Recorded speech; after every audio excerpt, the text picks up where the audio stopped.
Smart remarks. In conservative Lancaster County, this is fair and balanced.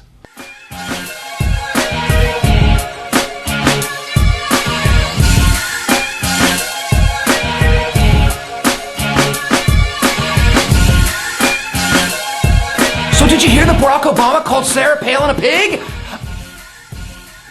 No, he didn't. In a speech last week noting how John McCain and Sarah Palin have attempted to co-opt the message of change even though their party has run Washington for most of the past 8 years, Barack Obama said that you can put lipstick on a pig, but it's still a pig. It's a phrase used in 2004 by Dick Cheney to describe John Kerry's presidential campaign. It was a phrase used just last year by John McCain in relation to Hillary Clinton's health care plan. But now, in 2008, it's a sexist slur because Sarah Palin wears lipstick or something. And the right is outraged! They are outraged!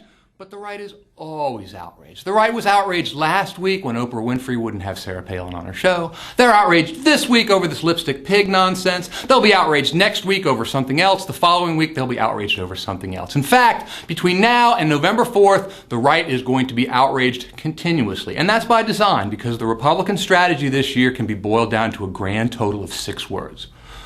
Look over there! Look over there! Because, it's not as if there's anything else we ought to be talking about.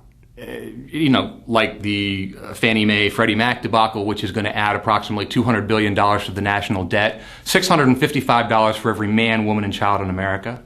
Or Lehman Brothers stumble this week, which dragged the stock market down with it and showed that the Wall Street's troubles are far from over. The fact that violence in Afghanistan has risen even as violence in Iraq has gone down. And the report in this week's Washington Post about a new intelligence assessment that said U.S. influence in the world is going to decline in the coming years, quote, as the world is reshaped by globalization, battered by climate change, and destabilized by regional upheavals over shortages of food, water, and energy. These are the things a serious campaign might be talking about, but we see now that the McCain-Palin campaign is not serious.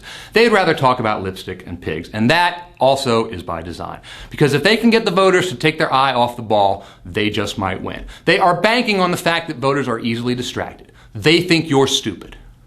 Are you?